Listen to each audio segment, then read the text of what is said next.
Welcome back to my channel. আমি মৌমিতা আবার নিয়ে চলে এসেছি আমার Moumita's cooking J and M চ্যানেলে নতুন একটা কুকিং কন্টেন্ট। আজকে বানাবো একদম মানে স্পাইসি একটা চিকেনের রেসিপি।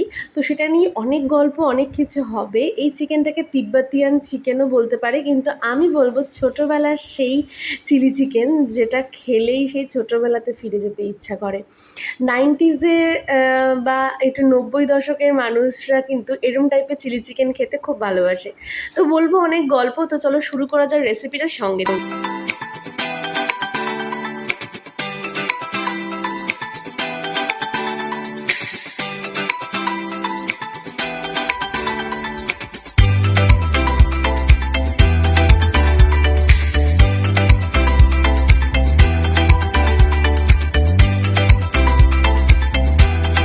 রেসিপিটা বানাতে বানাতে তোমাদের সাথে গল্প যেমন করব, তেমন এটাও বলে রাখি যে চিকেন নিয়ে নিয়েছি। এখানে আমার মিনিমাম 500 গ্রামস মতো চিকেনস রয়েছে। একটা কড়াই নিয়ে নিয়েছি, তার মধ্যে নিয়ে নিচ্ছি সাদা তেল, আর নিয়ে নেব হচ্ছে পেঁয়াজটাকে আমি ঝিরি করে কেটে নিয়েছি, খুব ঝিরি নয়, মিডিয়াম ঝিরি করে কেটে নিয়েছি। এবার এটাকে আমি মোটামুটি ব্রাউন হওয়া অবধি অপেক্ষা করব, খুব বেশি ব্রাউন না, মোটামুটি ব্রাউন। তো আগে না যখন চিলি চিকেনটা এরকম 90s-এ মানে 90 দশকের সময় যখন উঠে এসেছিলো, তখন যে কোনো জায়গায় আমরা কিন্তু বিরিয়ানির থেকে ওই চিলি চিকেনটা খেতে পছন্দ করতাম। আর শুধু বলতাম, কেউ যদি জিজ্ঞাসা করতো কী খাবি, তাহলে বলতাম চিলি চিকেন আর ফ্রাইড রাইস, কি তাই তো? আর বাড়িতে যখন মাকে বলতাম মা আমাদেরকে চিলি চিকেন ফ্রাইড রাইস বানিয়ে খাওয়াও, তখন ফ্রাইড রাইসটা যেন তেন প্রকারে হয়ে গেলেও চিলি চিকেনটা কিন্তু সেই ব্যাপারটা হতো না। তখন মা একটু সস টস দিয়ে কোনো রকম করে একটা চিলি চিকেন বানিয়ে দিত, কি তাই তো? তো যাই হোক, চিকেন নিয়ে নিয়েছি, পেঁয়াজ মোটামুটি ভাজা হয়ে গেছে। তো সেই চিকেনগুলো ভালো করে ওয়াশ করে নেওয়ার পরে আমি দিয়ে দিচ্ছি পেঁয়াজ ভাজার মধ্যে, দিয়ে এটাকে আমি হালকা হাতে একটুখানি ফ্রাই করে নেবো। গ্যাসের ফ্লেমটা মিডিয়াম হাইতে রেখেছি, আর এই পেঁয়াজের সাথেই চিকেনটা ফ্রাই করে নেবো। তো সেটাই হচ্ছে, এই জিনিসটাই আর একটু স্পাইসি করে একটা এক্সট্রা সস এর মধ্যে ইউজ করে দেখাবো হচ্ছে তিব্বতিয়ান চিকেন। তো তিব্বতিয়ান লোকেরা এইরকমভাবে চিকেন করে থাকে, আর আমরা কিন্তু ছোটোবেলায় ঠিক এই টাইপেরই চিকেন খেতাম। তো এর মধ্যে দিয়ে দিচ্ছি আদা, রসুন আর শুকনো লঙ্কা, কাঁচা লঙ্কার একটা পেস্ট আমি এখানে বানিয়েছি। আমি এখানে 2 to 3 স্পুন মতো এখানে আমি ইউজ করলাম। এটা দিয়ে কাঁচা গন্ধটা চলে যাওয়া অবধি এটাকে খুব ভালো করে নেড়ে চেড়ে কষিয়ে দেবো। আর গ্যাসের ফ্লেমটা পুরো হাইতে করবো না, মিডিয়াম হাইতে রাখবো, রেখে ভালো করে এটাকে নেড়ে চেড়ে নিচ্ছি। সত্যি কথা বলতে তখনকার দিনে কিন্তু এই গার্লিক সস, সেজুয়ান সস, তারপরে তোমার রেড চিলি সস, এত কিছুর কিন্তু প্রচলন খুব একটা ছিল না। তখন কিন্তু আমরা সস বলতে বুঝতাম হচ্ছে soy sauce, vinegar, chili sauce আর হচ্ছে টমেটো সস। তো এই দিয়েই কিন্তু চিলি চিকেন বাড়িতে আমরা রান্না করে ফেলতাম। তো এখনও চিলি চিকেন রান্না করতে গেলে ওরকম টাইপেরই সস লাগে, হয়তো একটুখানি ঝালের বেশি প্রয়োজনের জন্য আমরা একটু রেড চিলি সস দিলেও দিতে পারি। তো যাই হোক, হলুদ একটু ইউজ করলাম এখানে, তোমরা চাইলে নাও ইউজ করতে পারো। আর দিলাম হচ্ছে শুকনো লঙ্কা গুঁড়ো দিয়ে ভালো করে নেড়ে চেড়ে নেব। কাঁচা গন্ধটা অলরেডি চলে গেছে। এবার আমি এর মধ্যে একে একে সসগুলো দিয়ে দেবো। তো দিয়ে দিচ্ছি, এখানে হলো প্রথমে টমেটো সস দিয়েছি, ওখানে আমি আরেকটুখানি লঙ্কার গুঁড়ো ইউজ করেছিলাম, কাশ্মীরি লঙ্কা গুঁড়ো। আর এখানে দিলাম vinegar, tomato sauce, soya sauce. এই 3 রকমের সস দিয়ে ভালো করে এটাকে আমি নেড়ে চেড়ে কষিয়ে নেব। এটা খেতে কিন্তু সেই ছোটোবেলার স্বাদ হয়ে যায়, একদম ঠিক ছোটোবেলাটা মনে পড়ে যায়।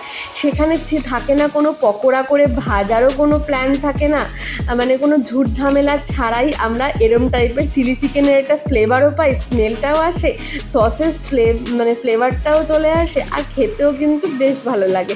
পুরো সেই ছোটোবেলার কথা মনে পড়ে, মা চিলি চিকেন রান্না করেছে।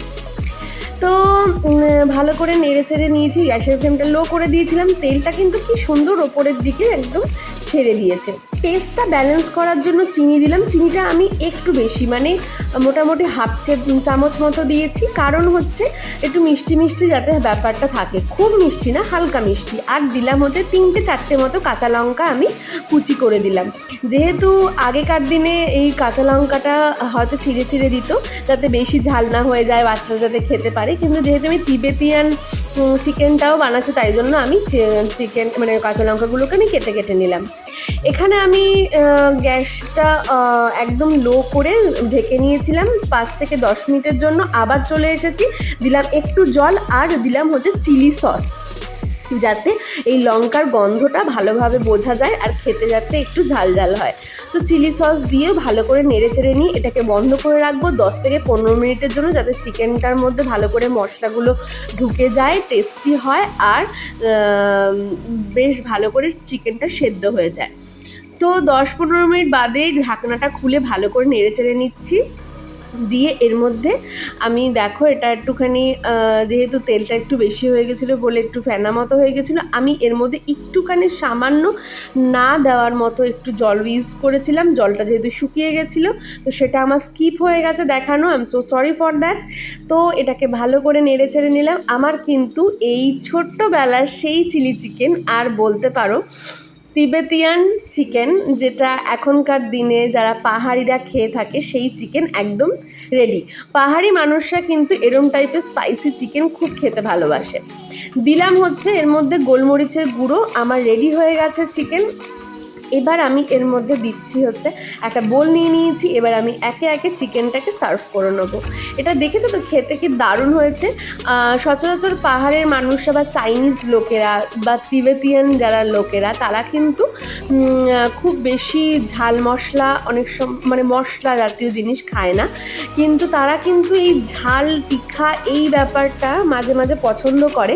তার জন্য তারা একটা সস বানিয়ে রাখে, লঙ্কার সস, সেটা তারা এর মধ্যে ইউজ করে। আমার যেহেতু ছিল না তাই জন্য আমি সেটা এর মধ্যে দিইনি। তোমাদের যদি কেউ এটা থেকে থাকে বা কেউ হয়তো ওখান থেকে এনে রেখেছো তাহলে তোমরা সেটা এর মধ্যে ইউজ করতে পারো, পুরোপুরি অপশনাল।